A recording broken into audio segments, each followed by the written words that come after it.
Bonjour à tous. Alors, nous voici ensemble pour une autre vidéo. Ici, nous allons explorer toujours ce que ma méthode, la linguistique du cœur, peut vous apporter de particulier dans vos animations que vous devez prévoir. Et quel que soit le type d'animation. Donc, ça peut être de l'animation, par exemple, sociale, professionnelle, familiale, amicale. Déjà là, on commence à avoir un petit contour, un petit peu plus précis que simplement quand on dit le mot animation. Vous pourriez aussi trouver un thème. Un thème, vous avez trouvé donc votre public, vous avez compris à qui vous vous adressez. Ça peut être de l'animation aussi commerciale, tout simplement. Et puis, imaginez, vous êtes dans de l'animation commerciale. Et vous avez quand même une part de vous qui est artiste, qui est créative, et vous avez envie de la laisser s'exprimer. Ben, en fait, vous avez le job idéal.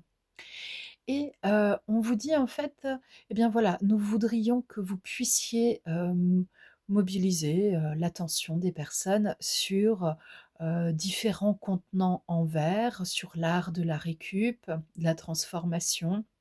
Parce que nous, par exemple, nous sommes une association, qui valorise, la réutilisation de ce qui pourrait être nommé, pardon, déchets. OK, on y va, on se lance. C'est un contexte, on pourrait en avoir un autre, simplement, un espace ludique où on est sur le thème du verre.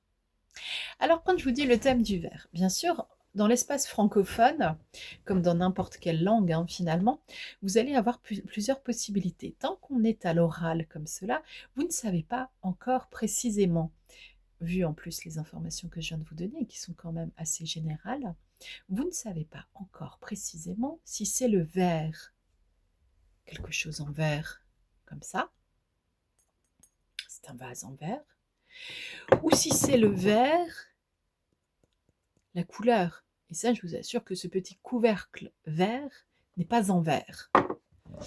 Alors, serions-nous assez en verve pour aller explorer ce que l'on a déjà nommé? Oui, nous y allons. Et en fait, on peut sauter d'une idée à l'autre. Alors, c'est sûr que si vous avez un fonctionnement dit neuroatypique parce que vous fonctionnez par association d'idées, je vous assure que là, vous allez vous éclater et peut-être même vous allez être bien plus rapide que moi. Je vous le souhaite. Alors, imaginez, on vous dit, voilà, pour quelque raison que ce soit, quelque objectif que ce soit à atteindre, vous êtes sur le vert aujourd'hui.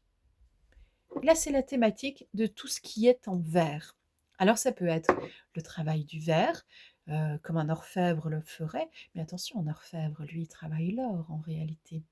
Alors, est-ce qu'on est déjà en train de mélanger nos pinceaux ou est-ce qu'au contraire, on est en train de remettre du contexte dans tout ce qui est artistique, artisanal, professionnel et sensationnel parfois, il faut bien le dire, au vu des créations.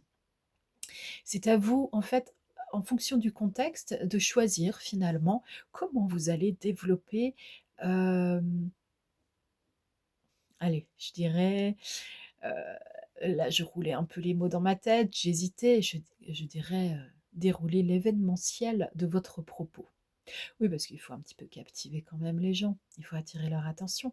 Nous vivons dans un monde où il est, de plus en plus, complexe, pas difficile, mais complexe. D'attirer l'attention et de la retenir. Attirer l'attention, c'est une étape qui peut, heu, intervenir très, très régulièrement, en fait, dans l'existence humaine et puis c'est pas si difficile que ça. Parfois, ça passe par le choc émotionnel, parfois par la différence et cetera. Donc attirer l'attention, ça, je dirais que c'est en mesure, c'est dans la capacité de tout le monde. C'est une mesure assez, simple.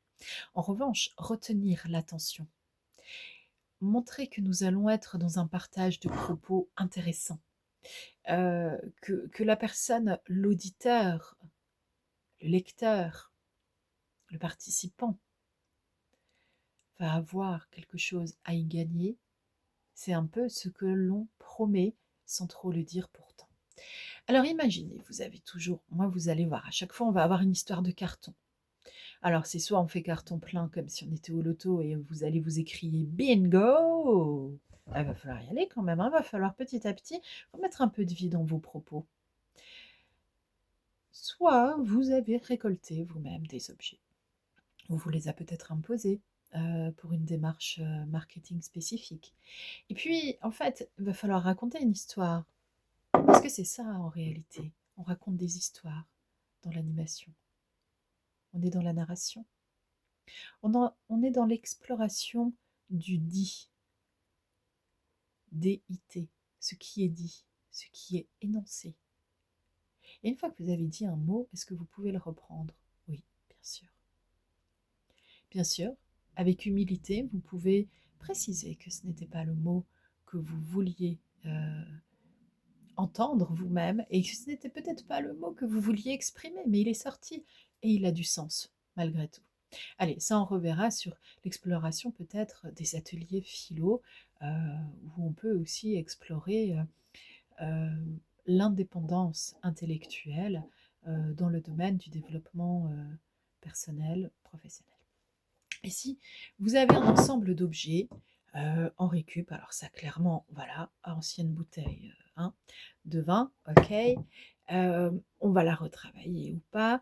Ici, bon, c'est un ensemble de vases. Alors, ils sont intéressants parce que ces soliflores peuvent fonctionner quand même en équipe. Eh ben, c'est comme les individus humains.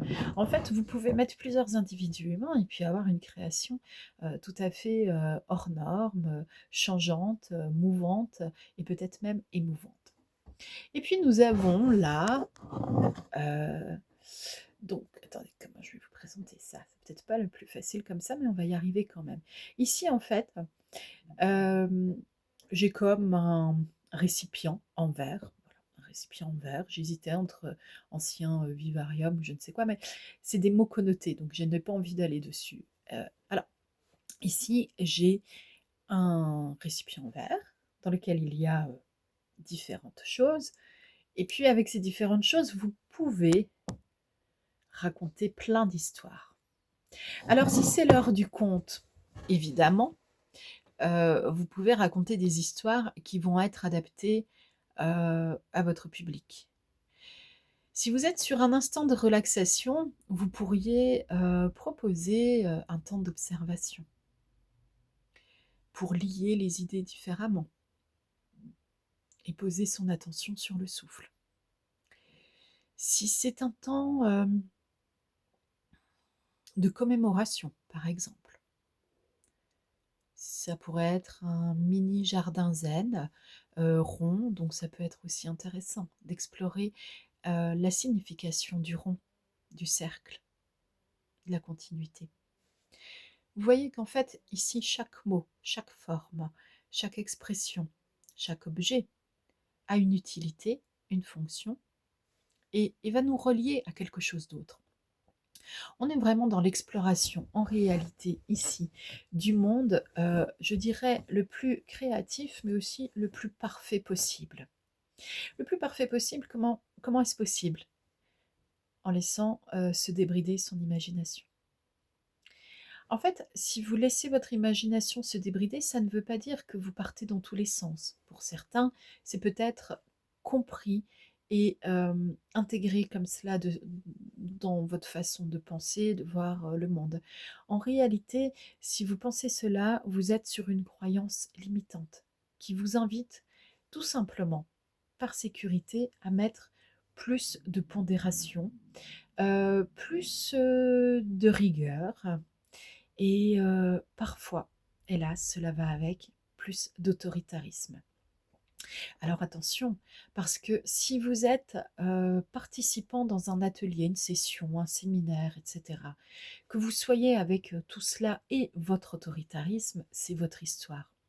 Les personnes qui animent le temps de partage, quel qu'il soit, ont à le respecter et ont aussi à vous faire respecter la tolérance qui doit nécessairement apparaître dans le vivre ensemble. Et en revanche, vis-à-vis de cet autoritarisme qui peut être une sorte de transformation d'un excès de rigueur, et en fait ça parle simplement d'un besoin de sécurité, à ce moment-là, vous pouvez vous retrouver en posture professionnelle, vous l'animateur, vous l'animatrice, dans un contexte qui devienne assez tendu et particulier. Parce qu'en réalité, vous êtes en train de jouer au dictateur, à la dictatrice. Je ne sais si ce mot existe véritablement, mais comme malgré tout, de toute façon, la langue est évolutive, on va y aller comme ça. Alors, est-ce qu'on a envie d'être dictateur? Non. Est-ce qu'on a envie de bien gérer son temps, son groupe ou sa propre participation en tant qu'individuel? Oui. Mais cela nécessite en réalité de comprendre pourquoi nous sommes là. Quel que soit en fait votre positionnement, l'objet que vous devez développer, si vous ne comprenez pas pourquoi vous êtes là, si vous êtes là pour une seule motivation financière, alimentaire, il y a un moment donné où vous allez lâcher. Parce que c'est un espace complexe qui se lie avec l'émotionnel.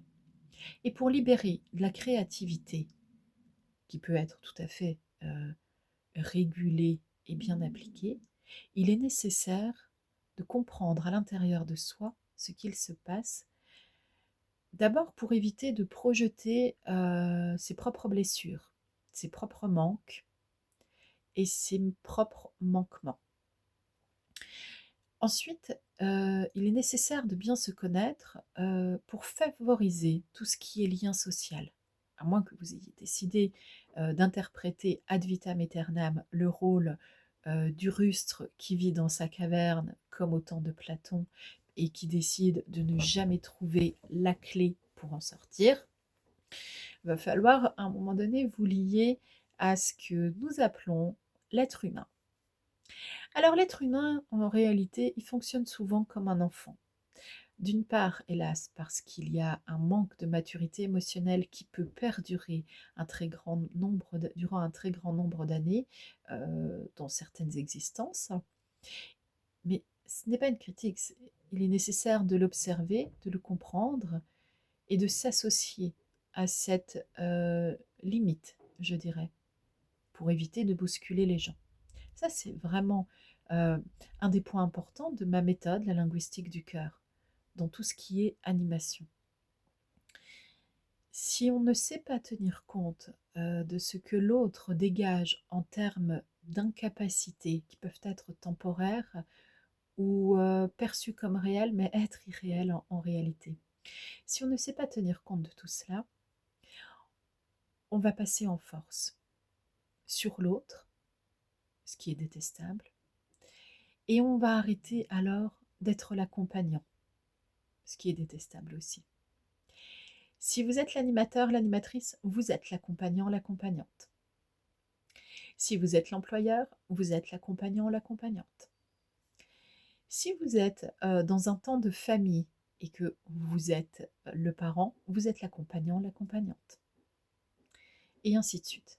Est-ce qu'il y a là spontanément des morceaux de vie dans lesquels vous vous demandez si on est accompagnant, accompagnante? Mettez-les en commentaire. Nous élaborerons des réponses ensemble. Ici, sur la thématique du verre, on avait des contenants différents. Des choses qui peuvent être achetées, à jeter aussi, des choses récupérées, transformées, qui ont une seconde vie, clairement. Et puis, en fait, vous pourriez construire un jeu, une activité, une mise en situation. Alors la mise en situation va nécessiter peut-être que vous commenciez à vous organiser sur le papier ou dans votre tête, peu importe, mais en tout cas que vous commenciez à organiser votre pensée, votre propos, et en réalité vous êtes déjà dans l'élaboration d'un projet.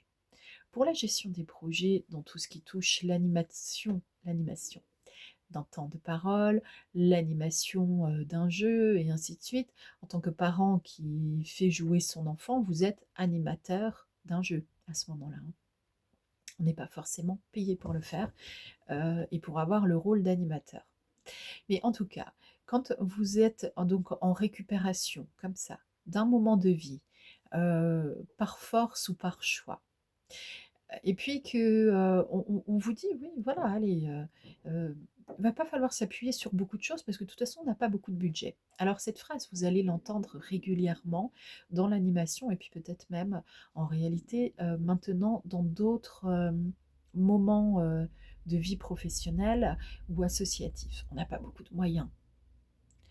Eh bien moi, je vais vous répondre, on se donne les moyens d'arriver à ses fins. Cela ne signifie pas qu'on doive prendre un crédit à la consommation pour aller acheter le nécessaire de ceci et de cela pour lancer telle activité. Non. Songez, là c'est une méthode que je vous partage, songez à peut-être observer d'abord dans votre environnement ce qui peut être récupéré et transformé dans l'esprit de la seconde vie. Clairement ici c'était un petit pot bébé. Évidemment, personne n'a attendu, je l'espère, cette vidéo pour comprendre que si on a ça à la maison, que quand il est vide, on peut le récupérer ou le jeter. Il partira en récupération d'une manière ou d'une autre. Mais en réalité, comprenez bien que quand vous l'avez à la maison, c'est déjà un trésor phénoménal. C'est magnifique, il n'y a rien à dire d'autre. Quand vous avez l'esprit de création et d'animation, vous avez un trésor entre les mains qui vaut tout l'or du monde.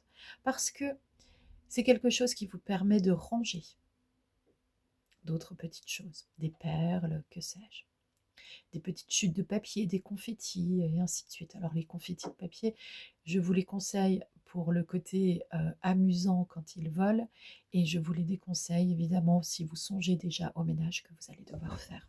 Ça, on s'arrachera tous les cheveux avec cette histoire-là de toute façon.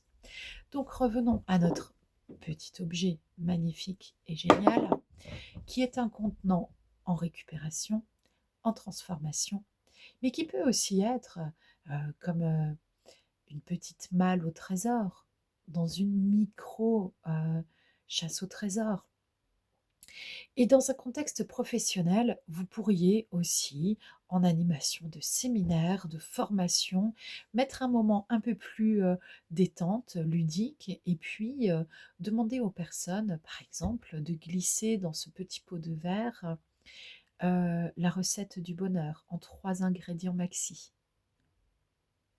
Par exemple, ils peuvent aller piocher dans leurs valeurs personnelles ou mettre quelque chose de complètement ludique et créatif, totalement imaginaire, comme si on devait décrire une potion magique. Peu importe. C'est à vous de dresser le contexte, les consignes, et à partir d'un objet, quel qu'il soit, vous avez un monde devant vous qui est quand même en train de prendre place. Vous êtes un créateur. Et ici, bien sûr, on a un certain nombre de possibilités pour créer des choses, par la parole, peut-être en inspiration pour créer ensuite de ses propres mains, reproduire ou je ne sais quoi. Mais en réalité, vous pourriez aussi avoir un escape game de poche, de table.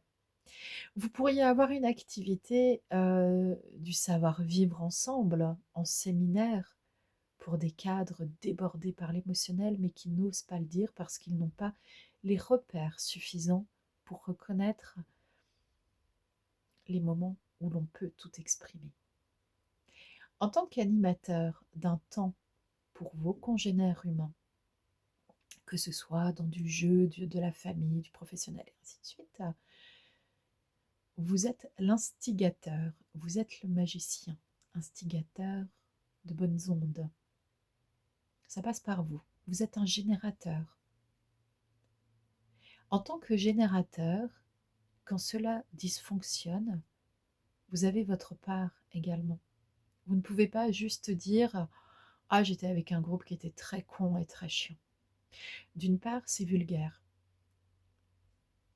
D'autre part, c'est irrespectueux de l'être humain qui n'a peut-être pas compris un propos qui n'était peut-être pas explicite, clair ou je ne sais quoi. Donc il est important aussi de bien comprendre à quel point notre projet doit être clair dans notre tête.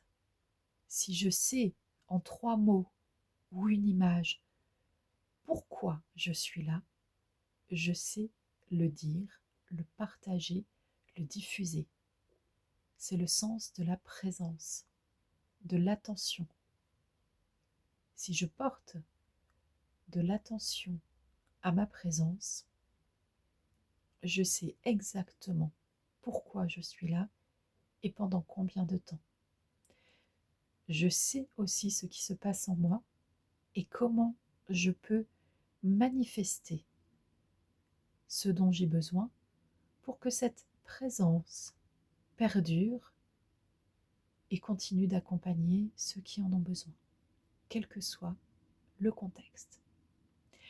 Je vous souhaite une bonne réception de toutes ces informations et puis soyez bien vigilants tout de même et à l'écoute sur ma chaîne YouTube parce que pour l'instant il n'y a qu'une seule chaîne qui rassemble plusieurs choses et si mon propos est toujours autour de la linguistique du cœur, ce langage qui part de notre cœur et qui parle de notre cœur, pour favoriser le lien social et le développement individuel à titre personnel et ou professionnel, en réalité, parfois, il y a des idées qui peuvent être, entre guillemets, un peu poussées en termes de philosophie de vie. Et là, je fais simplement la mention d'une certaine capacité extrasensorielle à sonder notre futur. Et j'aimais beaucoup de vidéos en ce sens aussi parce que cela aide beaucoup de personnes à comprendre petit à petit comment se construire en autonomie et en indépendance dans ce marasme sensoriel, énergétique et émotionnel.